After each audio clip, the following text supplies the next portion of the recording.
Então, para esclarecer, né, esse assunto de assassinato,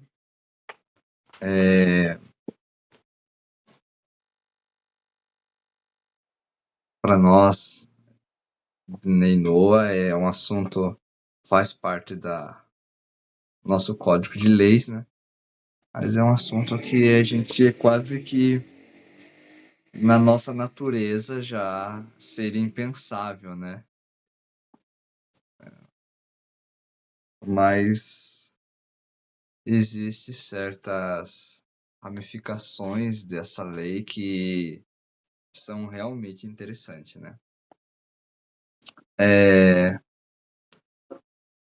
nós tivemos na história, nós tivemos na história assassinatos, né? Como Caim e Abel, né?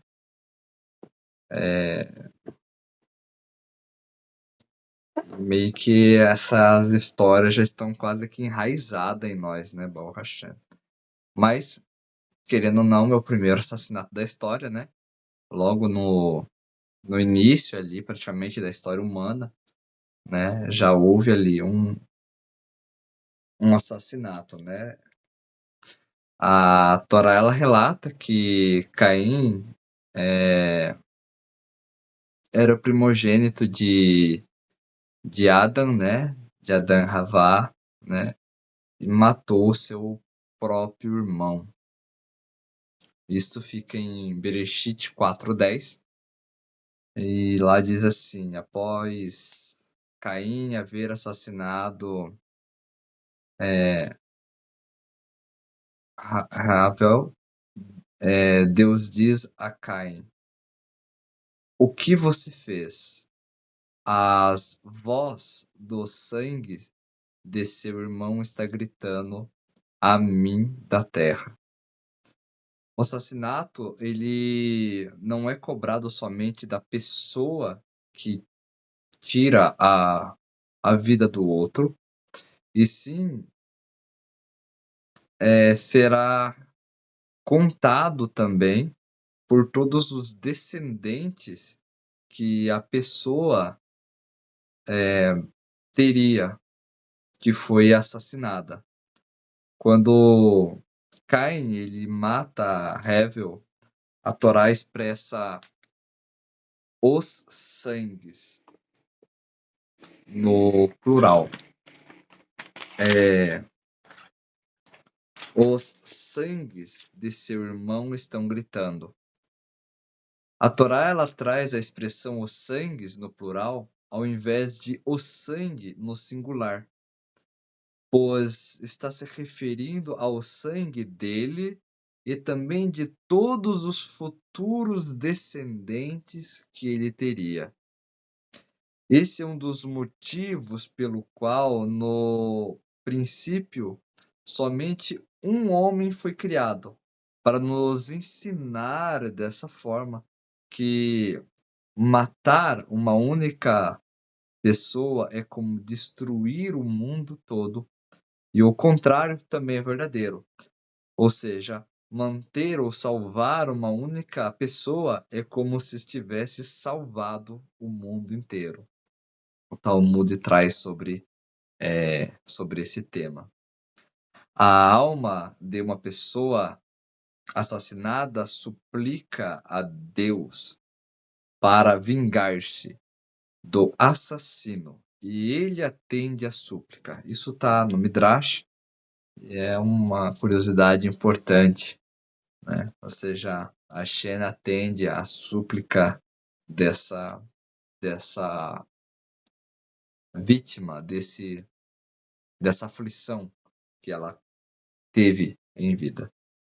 Consta no Talmud, Sanhedrin 33a, que antes dos juízes receberem uma testemunha em um caso que envolvia a pena de morte, diziam a ela: o sangue dele, ou seja, da pessoa suspeita, e de sua descendência estão em sua responsabilidade. até o final da existência. Pois assim vemos a relação ao Caim, que está escrito os sangues, no plural, como a gente mencionou. O Rambam, ele traz, né, as palavras do Rambam, ele traz em Melahim 9:4, já com o título de Bnei Noah no assunto. Bnei Noah que mata a uma pessoa, mesmo que seja um feto na barriga de sua mãe, é condenado por assassinato. Inclusive, se matar alguém que já estava com o seu tempo de vida contado, também se o amarra e coloca diante de um leão, ou sem comida, até que morra de fome, em todos esses casos também é considerado culpado por assassinato. Isso aqui é interessante. Causador de uma morte tem o título, então, de ser um assassino. O mesmo se matou a um perseguidor. Agora isso aqui é um ponto que eu tenho que explicar. O mesmo se matou a um perseguidor em um caso que poderia ter salvo o perseguido, ferindo um dos membros do perseguidor, ou seja, poderia ter salvo o perseguido sem precisar realmente matar o perseguidor.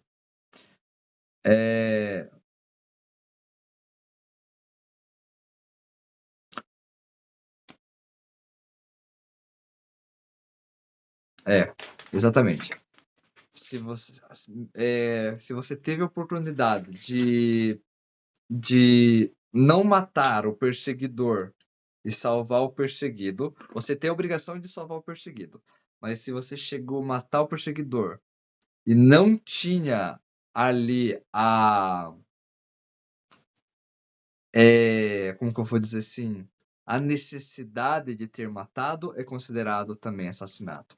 Então existe sim a lei de você salvar o perseguido, como existe também da sua vida estar a legítima defesa, exatamente, Baruch Hashem. Existe também a lei de a sua vida ser mais importante do que a vida do agressor. Então, seja numa última escolha, pode tirar a vida, não tem problema, legítima defesa. E se você vê alguém também sendo perseguido, a lei é a mesma. Se você vê alguém sendo perseguido, você tem o dever, é uma lei de você salvar o perseguido. Mas se você chegar a matar o perseguidor e não precisava, é considerado assassinato. Então, é um detalhezinho complicado. A fontes da Torá, né? Está escrito na Torá em Bereshit 9:6. Quem derramar o sangue de um homem, também pelo homem o seu sangue será derramado, pois o homem foi criado com o semblante de Deus. Bem, sobre o semblante de Deus tenho que se explicar, né? Explicar não é literal, né? Mas tá explícito assim na Torá para nós entender assim de uma forma mais uma linguagem que traz mais para perto de nós, né?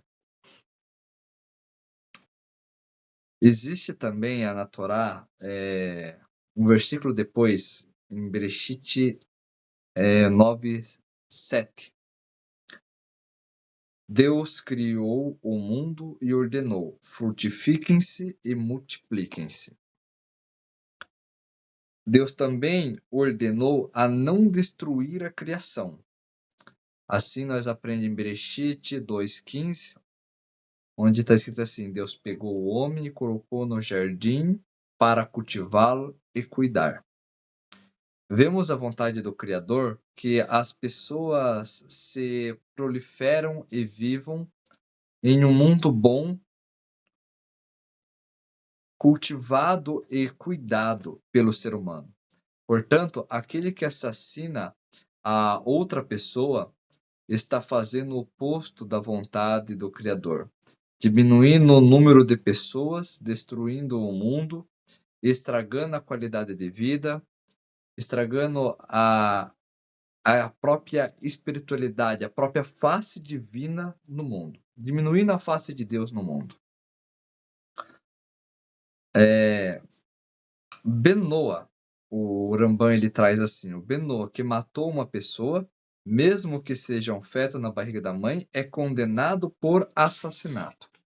E aqui o Rambam, em 1000 e tantos anos, né, já traz esse tema já, mas a fonte da Torá que ele usa é Bereshit 9:6. Quem derrama o sangue da pessoa na pessoa, o seu sangue será derramado. Então, no hebraico, no original do hebraico, fica bem assim a tradução. Quem derrama o sangue da pessoa na pessoa, o seu sangue será derramado. A expressão sangue da pessoa na pessoa está se referindo também a quem derrama o sangue de quem se encontra dentro da pessoa, ou seja, o sangue do feto. Assim a gente pode encontrar no Talmud Sanhedrin 57b, está escrito: quem derrama o sangue da pessoa na pessoa, podemos analisar quem é a pessoa que está dentro da pessoa, o feto. Apoiar alguém que queira abortar. Ou seja, você não vai fazer o ato, mas você incentiva ou fica neutro, alguma coisa assim. Não é permitido para nós Bnei Noach. Apoiar uma mulher que queira realizar um aborto independente do povo, religião que ela pertença, é proibido, pois a proibição de assassinar foi ditada pelo Criador para toda a humanidade. Não é algo específico para o judeu, não é algo específico para um tipo de tribo, é algo para toda a humanidade. Então não podemos de maneira nenhuma nem sequer apoiar ou nos calar frente a essa decisão. Portanto, um médico que for abordado para realizar um aborto, ele sempre deve negar, dizendo que não deseja participar do assassinato do feto. Não querer enfeitar e chamar o mal de bem, dizer realmente o que é um assassinato de um feto. E não podemos nos envolver nisso. Também se o amarás e colocará diante de um leão, ou sem comida, se o amarrar e colocar diante de um leão, ou sem comida, até que morra de fome, em todos esses casos é culpado de assassinato. A pessoa, então, ela poderia pensar, não sou eu que estou matando, né? Eu somente cumpri uma ordem, cumpri um dever, eu somente amarrei, né? Mesmo assim é considerado culpado. E nós vemos na proibição de assassinato que existe claramente essa forma indireta no Taná, várias vezes ela aparece. Qual é a fonte desse ensinamento na Torá? Fica em Bereshit 9:5. E lá está assim: da mão de todo animal selvagem eu requerirei. Já fica claro, mas contratar uma pessoa para assassinar também se é considerado culpado. Se ela aceitou matá-la, é decisão. Se ela aceitou matá-la, essa decisão partiu dela. Ela é considerada culpada. E se a pessoa que o contratou também é considerada culpada. Não é somente a pessoa que matou.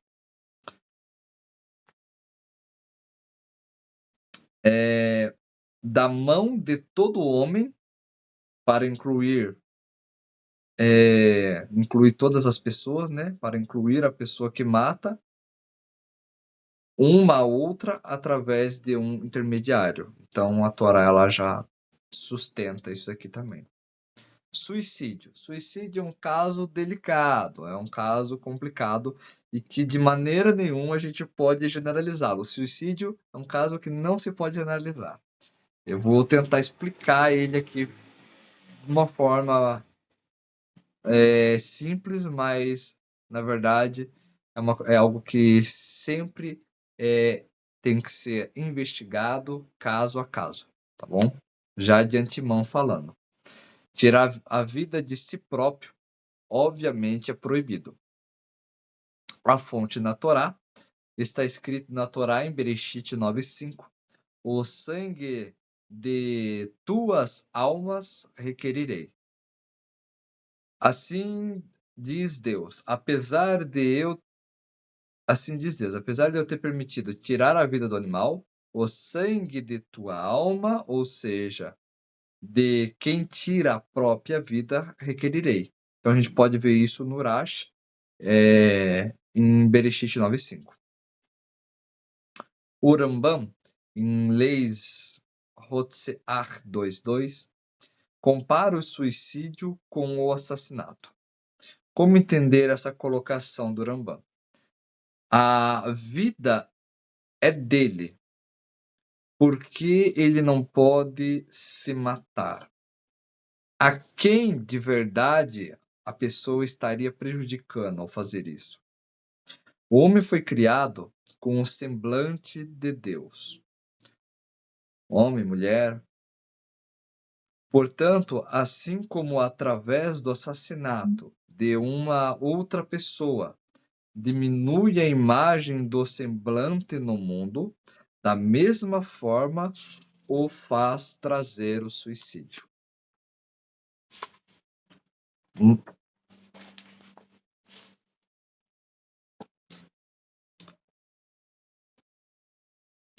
Algo que é considerado assassinato na Torá é fazer vergonha em público. Então, mesmo que você não tenha matado alguém, mas se você de alguma forma envergonhou alguém em público, é o suficiente para a Torá colocar você nessa categoria de assassino. Então,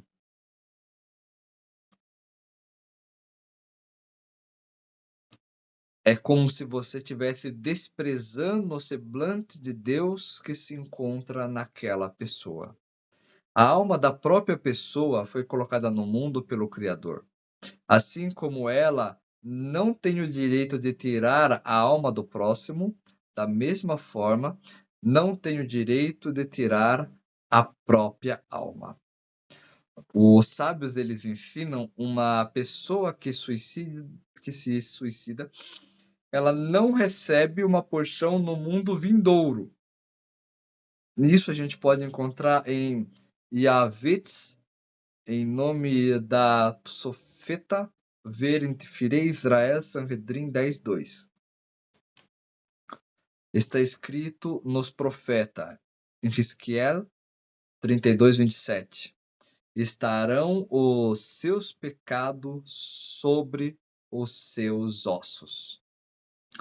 Os sábios da Torá explicam esse versículo, se refere a uma pessoa que se suicida, que não terá uma porção no mundo vindouro.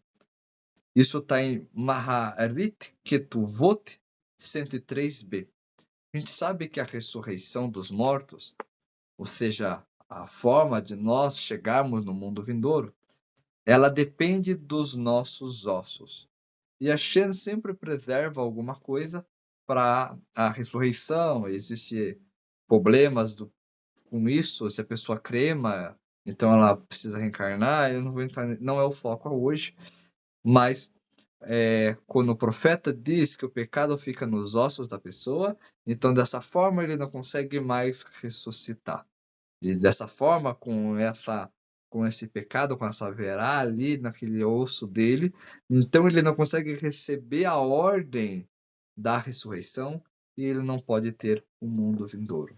Por isso que é tão importante a gente entendermos esses detalhes. Porém, a Torá sempre tem os seus detalhes, né? Isso não é generalizado, né? Existem casos específicos de suicídio.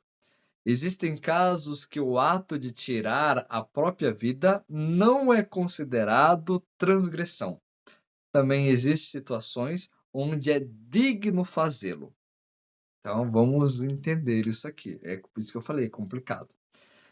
Um exemplo que a Torá nos ensina é a morte do rei Shaul. O rei Shaul, ao ver que a batalha com os filisteus estava perdida, tomou a espada, lançou-se sobre ela para se matar. Nós podemos ver isso em Shmuel 31:4. Como pode, né, o rei Shaul causar a própria morte? Isso é suicídio. Mas nós aprendemos. O Shulchan Aruch, o Código de Leis da Torá, escreve em ID 345:5 assim: uma criança que se mata é considerado que fez sem consciência, uma vez que a consciência de uma criança não é completa. Assim também, em relação a uma pessoa grande que se mata conscientemente, porém por forças maiores, como no caso do rei Shaul.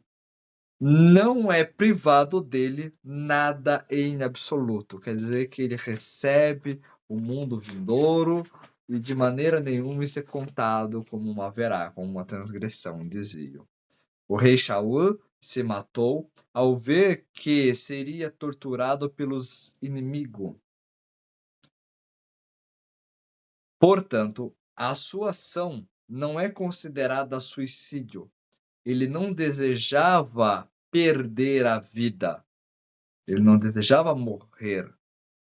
Simplesmente se viu na obrigação de fazê-lo. Ele sabia, além do mais, que o seu corpo seria maltratado, humilhado pelos inimigos, o que causaria um grande Hilu Hashem, uma profanação do nome de Hashem. Sendo assim, nós devemos fazer o máximo para que nunca exista uma profanação do nome divino. Então, por isso que nós nunca pode ficar com raiva, é por isso que a gente nunca pode envergonhar alguém, é por isso que a gente nunca pode não dar atenção para uma opinião, para que sempre a gente possa nos comportar de uma maneira que o nome divino não seja profanado. Uma vez que o rei Shaul, ele sabia que iriam usar ele para humilhar o povo de Israel, mas não só isso, humilhar o Deus de Israel, então ele se mata e por causa disso, por causa do que ele estava fazendo isso em nome dos céus, então isso é considerado uma mitzvah que ele fez, algo positivo que ele fez e algo que se como fala assim, incentivado pelos mestres a se fazer. É claro que é situações específicas. Uma pessoa sofrida que se matou. Agora aqui é um pouco diferente, né? Não é uma pessoa que vão, às vezes, ter tão conhecida que pode, né, o nome dela chegar em tantas pessoas, ou uma criança. É uma pessoa que realmente está passando por um sofrimento muito grande. Uma pessoa que se mata devido ao grande sofrimento causado pela situação que se encontra vivendo, mesmo estando totalmente proibido de fazê-lo, né? Não é considerado um ato de suicídio quando faz. Ou seja, uma pessoa que ela está num sofrimento muito terrível, muito forte, e ela está naquela situação deplorável, e ela acaba, não que se tem a permissão de fazer, mas a pessoa chegou ao estado dela fazer isso, então também não é considerado algo culposo de suicídio, de assassinato, nesse caso aqui de ela ter tirado a sua própria vida, né? Pois somente pelos grandes sofrimento, preocupação agiu dessa forma, contra a sua vontade real. Não era o desejo dela, ela não tem o intuito de fazer isso, mas ela foi obrigada pelas situações a agir dessa forma. Assim está escrito no livro de Becharim Rosh e também consta no livro de Shuvit Yaakov. É claro que está totalmente proibido nós de agir dessa maneira, para fugir dos problemas, da dificuldade. Estamos falando de casos que são realmente extremos, falando de casos que são específicos. Mesmo assim, existem opiniões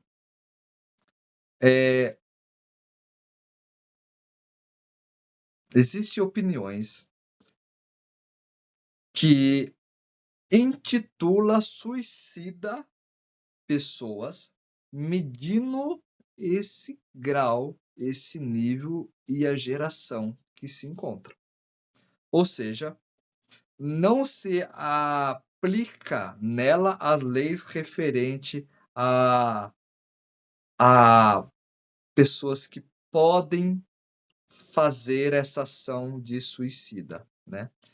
Porém, também se sabe que existem as leis sobre esse assunto, né? Que são aplicadas a pessoas que cometeram o ato de suicídio.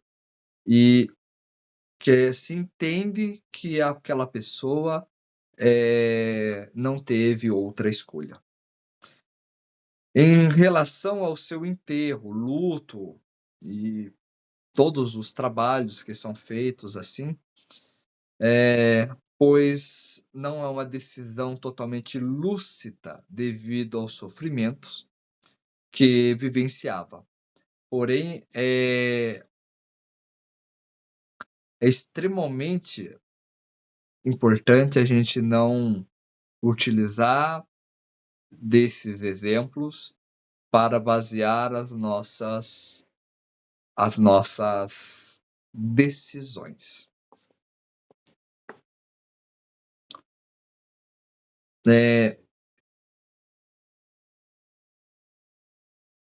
Existe para esses casos o exemplo que o Ratan Sofer ele traz todo um detalhe e ele discorda dizendo que o sofrimento não justifica o suicídio. Ele já traz isso já no medo das pessoas abusarem disso para qualquer situação ela achar que ela não está fazendo uma transgressão tão grave assim.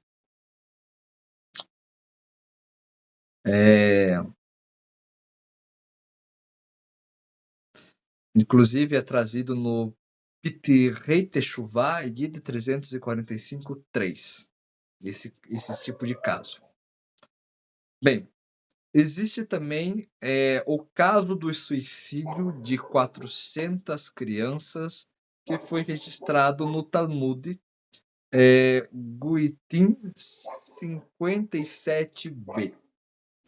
400 crianças, meninos, meninas, foram capturados por um reino inimigo. Eles sabiam para onde estavam sendo levados. Era para centro de prostituição. Todas as meninas resolveram se atirar no mar, um penhasco no mar.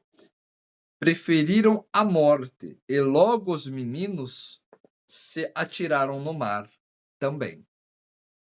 Os sábios louvaram a atitude dessas crianças.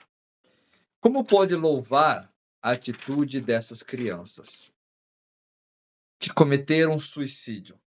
Eis que estamos ordenados a prosseguir vivendo, mesmo que seja necessário transgredir os mandamentos, exceto em certas condições?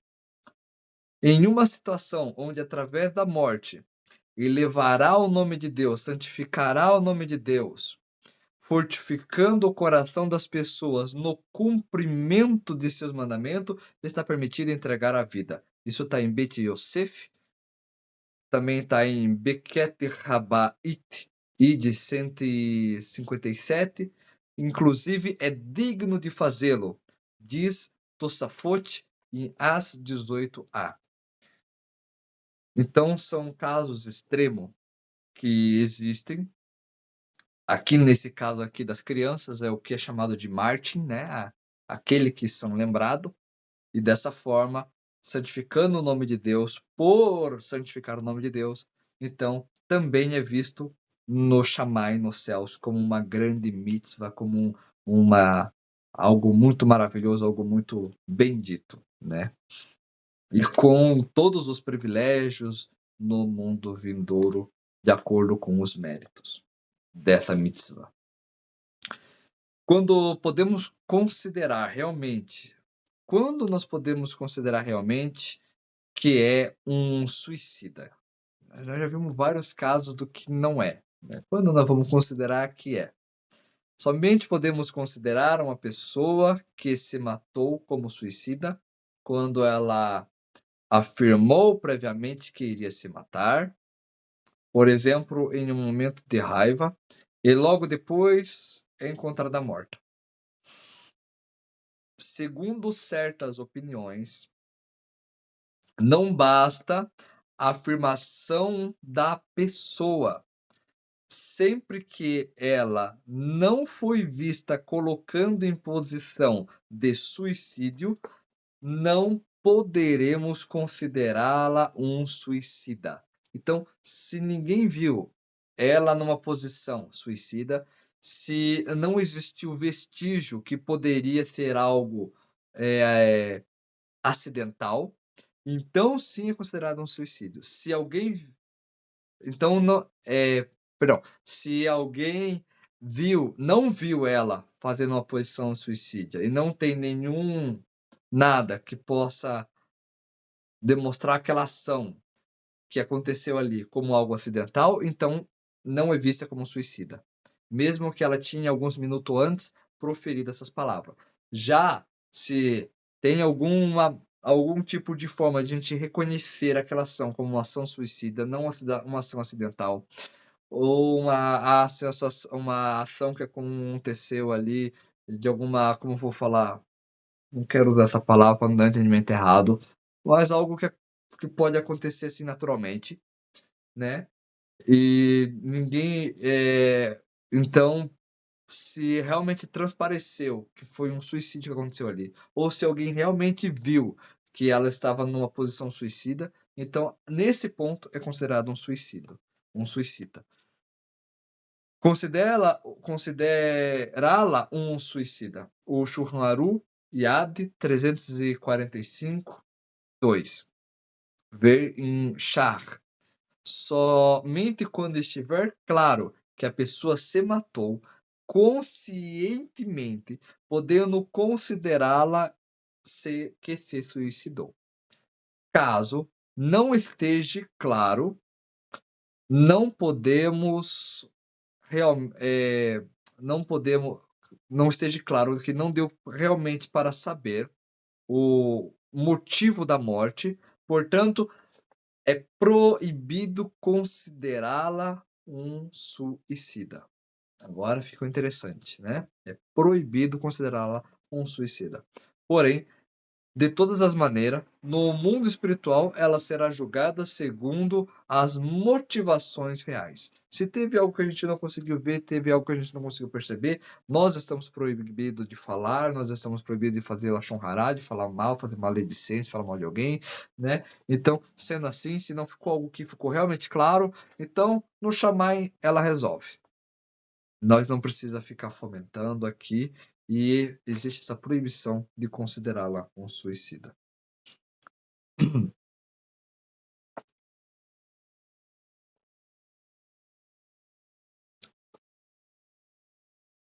Bem,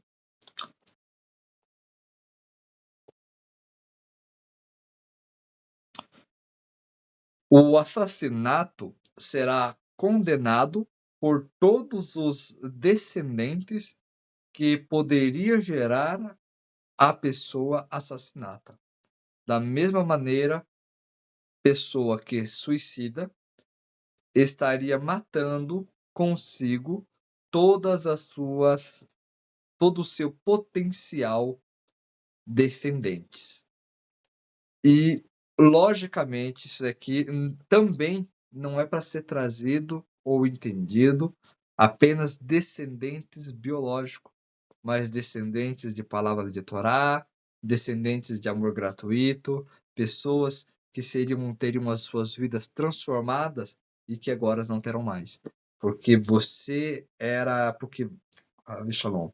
Porque aquela pessoa era aquela que seria ela específica que iria transmitir aquela mensagem, aquela centelha de luz que conseguia resgatar alguma coisa naquela alma, e foi justamente a falta dela que também torturou a vida do próximo. Então, ou seja, é uma bola de neve que só aumenta infinitamente. Bem, matar para não ser morto não é proibido. A pessoa matar alguém que se levanta para matá-la é uma mitzvah, né? Ou seja, se deve colocar a sua vida em primeiro lugar. Existe o mandamento da Torá de salvar a pessoa que está sendo perseguida. Eu já falei aqui, né? Das mãos do perseguidor. Não devemos ter piedade do perseguidor. Isso fica em Rinur 600 e 601. Mesmo que seja proibido assassinar, caso uma pessoa esteja perseguindo outra para assassiná-la, é uma mitzvah, uma obrigação salvar o perseguido, mesmo que para isso seja necessário matar o perseguidor, caso não haja uma maneira de salvá-lo, como a gente conversou. Assim consta no Shulchan Aruch, em 425, 1. Em Rum 425, 1. O sábio da Torá ensina um dos motivos desse mandamento é proporcionar condições básicas de vida para as pessoas, salvando os mais fracos das mãos dos mais fortes.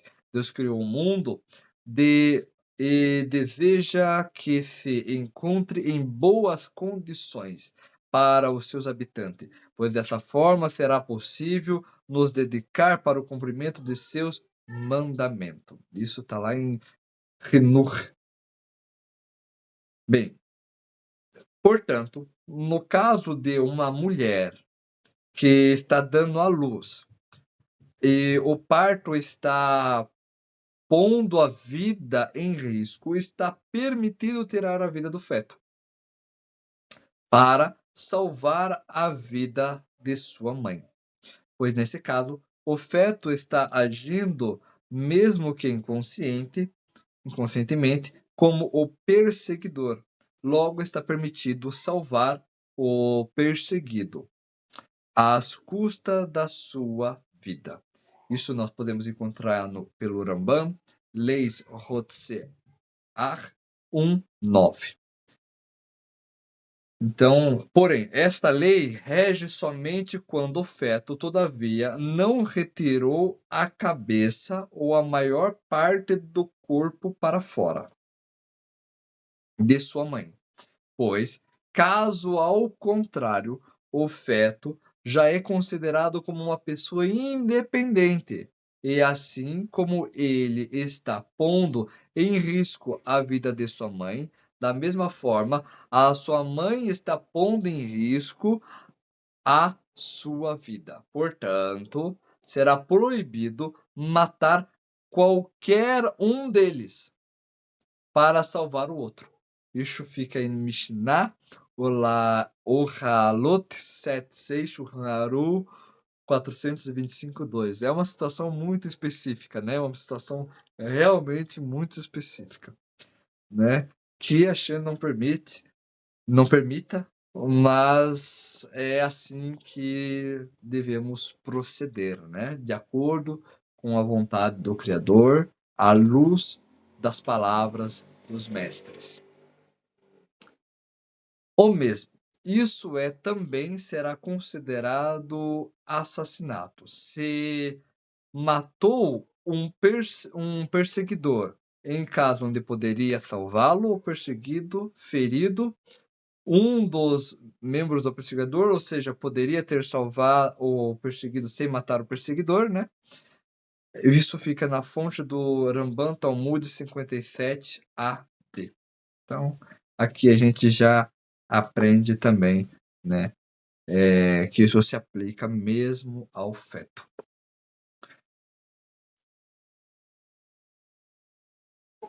Bem, existe um outro tipo, né? A ação que é comparado pelos sábios como assassinato. Assim está escrito na Ética dos Pais, capítulo 3, versículo 15.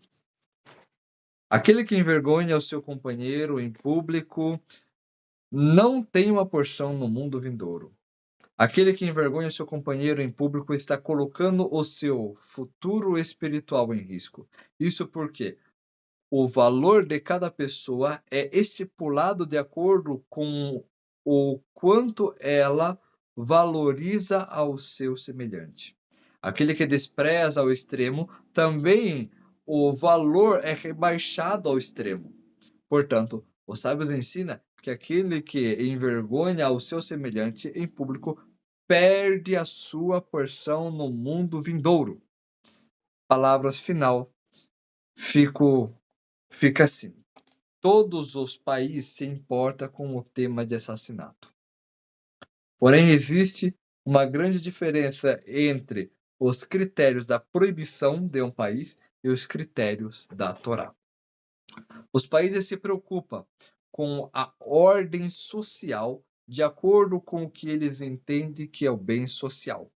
Portanto, em certos casos, onde eles não veem o problema em tirar a vida de alguém, não se importam com isso. Um exemplo, uma pessoa com o tempo de vida contado, ou seja, não lhe resta muito tempo de vida, que ocupa um leito num hospital, ou quando se trata de uma pessoa muito idosa ou doente, é possível que facilitem no cuidado do seu tratamento ou inclusive cheguem até a eutanásia. Pela Torá, a proibição de tirar a vida de alguém se dá pela importância de sua vida. O semblante de Deus, somente Deus pode determinar os critérios de quando é permitido ou é proibido retirar a vida de alguém, já que ele é o dono de toda a vida, de todos os filhos. Isso mesmo quando, aparentemente, não há nenhum benefício social. Baseado no livro Aleinu Le Shabear 4, 565, do Rav Yitzhak Zilberstein. Somente o Criador conhece o valor de cada vida, o valor de cada momento. E eu quero citar aqui também um ponto importante. Quando alguém pode ser considerado morto? A gente está falando de assassinato, mas quando alguém realmente é considerado morto? Quando que eu posso realmente desligar o aparelho de alguém? Quando eu posso dizer que está morto? A ciência determina alguns pontos. Elas podem determinar, por exemplo, que enquanto tiver, por exemplo, função cardíaca, né, tiver o pulso funcionando, função cardíaca, está vivo. Quando isso parou, é considerado morto. Na Torá, morto só é considerado quando aquilo que faz o sistema respiratório funcionar, parar. Então, ou seja, para a Torá, para mim saber se uma pessoa faleceu ou não, eu teria que fazer o quê? Eu teria que, claro que eu, num conceito simples, eu poderia simplesmente olhar se ela está respirando ou não. Se a pessoa não está mais respirando, morreu. Mas não é bem por aí. A Torá ela compreende que, inclusive, existe uma citação no Talmud que diz que se você fechar os olhos de uma pessoa que está prestes a morrer, você é considerado assassino. Como assim? Porque você fez com que a pessoa ela ela se soltasse, ela se deixasse ir mais fácil, ela se liberasse mais fácil, e assim você diminuiu o tempo de vida que ela teria nesse mundo, se você não tivesse abaixado os olhos dela. Então, por isso é considerado assassinato. Então, para a Torá, é, existe uma parte do cérebro responsável exclusivamente por manter o sistema respiratório funcionando. Aqui perto do cerebelo. Somente se essa função estiver realmente danificada, se essa função estiver realmente, essa parte do cérebro estiver realmente não funcionando, então a pessoa é considerada morto. Até então, ela deve ser considerada uma pessoa que a alma, a maior parte da alma ainda está em funcionamento dentro daquele corpo, né? Eu não estou falando de alguns níveis específicos de alma, né? Por exemplo, 30 dias antes do falecimento, né? É, a Neshama ela já se ausenta da pessoa. Não é bem disso que eu estou falando. Mas eu estou falando que para nós dizer que uma pessoa está morta, ela teria que ter danificado exatamente essa parte do cérebro aonde controla todo o sistema respiratório de uma pessoa. Então, supondo que num caso muito específico, acontecesse que uma pessoa tivesse, mesmo com o seu coração funcionando, mas essa parte do corpo realmente tivesse sido danificada. Vamos supor, a de Shalom, aconteceu um acidente, essa parte da cabeça da pessoa foi totalmente destruída, não está mais funcionando, mas por algum motivo que com certeza a pessoa pararia, gelaria na hora todas as funções motoras, porque aqui também está responsável por todas as funções e controle dos órgãos e tudo mais, né? Essa parte ela está responsável por praticamente todas essas questões, mas supondo que acontecesse alguma coisa assim, então sim a pessoa seria considerada morta. De qualquer outra forma, como as pessoas falam, morreu, mas o coração continua funcionando, morreu, mas foi uma morte cerebral, o corpo está intacto. Bem, qualquer outra forma que ela afirme morte pela Torá está completamente errada. Somente se a função que controla todo o sistema respiratório da pessoa for danificado, então essa pessoa morreu. Da mesma forma, nós aprendemos isso em Bereshit, que o que a pessoa só, a Adão só foi considerado um ser vivo no momento que dentro dele é insuflado o poder de respirar, o poder de inspirar, de expirar.